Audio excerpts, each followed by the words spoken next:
Hello everybody, it's Toy Reaper here and welcome back to another tutorial. Um, if you haven't seen it already, I have a Redstone randomizer tutorial on my channel already, and a lot of people have liked it. They've had a lot of cool uses for it, but there's been a lot of requests for smaller ones or cheaper ones. And I get that it uses a lot of shulkers, so like, you have to be ready for it. But today we're going to be going over some alternatives. So, maybe some of these will be useful for what you're needing.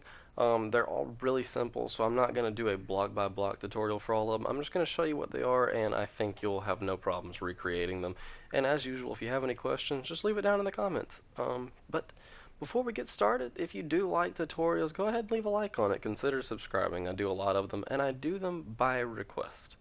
But let's get started. First thing we're going to do is what's called a Redcoder, and this is a good thing to have coming out of your randomizer because it's an easy and compact way to have whatever signal strength is coming out go to a single output. So just for an example, we're going to have this oak wood plank. So if it goes in a hopper, it's going to give out a signal strength of 1. So the only thing that's going to turn on is this first torch. We throw that in there. You see that first torch comes on, nothing else does. But a sword will give a signal strength of 3. So put that in there. And although it has 3, it's only turning on the third one. And I'll kind of stop here so you can look at it and you can recreate it because it's just the same thing going the whole way down. But also, if you go to my other randomizer video, I do have a block by block tutorial for it, so you're more than welcome to go use that.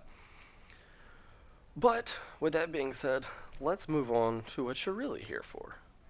Starting off is just our simple. It just has 2 different outputs, a 50-50 chance if you do it this way. You just have one completely stackable item and one non-stackable item. Depending on which one's in there, it gets put out, will change what your output is.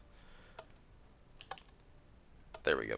And all you do is just have a dropper going in the front of the hopper going in the front of the dropper. Just like that, and then you've got a 50-50 chance of which one that it's going to have. Now, something you can do with that is you can chain that into as many of these as you want. So this one here, there's 3 different chances. You can either get a signal strength of 1, nothing happens. If you get 2, it gets split up again, and you can either have that one or this one. So each time you add on, you're getting more possibilities for what can happen. So right now it's just 3. It's a 3-way randomizer, all the way at the end, all the way at the end again, and again. That time nothing happened. And then that one. So you can chain these, like I said, you can chain these as many as you want, and each time you're going to get an additional 2 ways that it can go.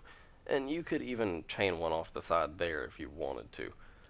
This one is just a random timer.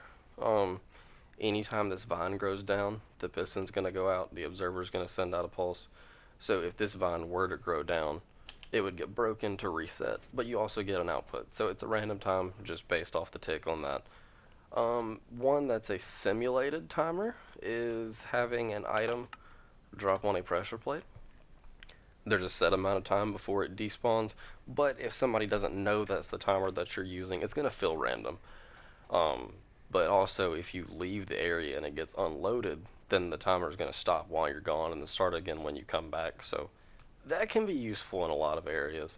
One that doesn't take as long, because I think it's 5 minutes for items to despawn, but if you shoot an arrow into it, I think it's 30 seconds.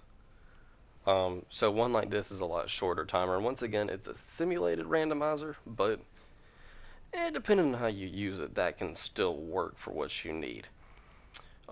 And then finally, I think the easiest one is just having dispensers shoot something into a target block.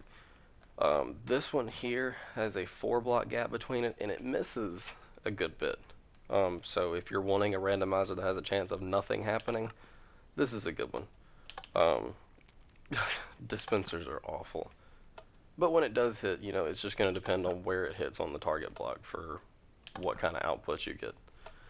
And then it's going to change, obviously, regarding how close you put it. So this one only has a 3-block gap, and it's normally, I say normally, going to hit it Um, and then yeah, it normally has a pretty higher strength when it does because it's closer to the center. But these are a lot of smaller randomizers that you can use, and you can group these together. You can hook them up to a Redcoder and have that go into more randomizers. These are all extremely simple, though they're easy to build. They're cheap and very useful. And you can see the arrow has already despawned. So, but that's our little summary on some cheap randomizers today. So, following suit with the last one, if you do use any of these, leave a comment and let me know what you use it for, because I have loved getting to read these. Some of y'all are a lot more creative than what I am. I just figure out how to make them. Y'all figure out what to do with it. But until next time, I'm Toy Reaper. Have a great day. Bye bye.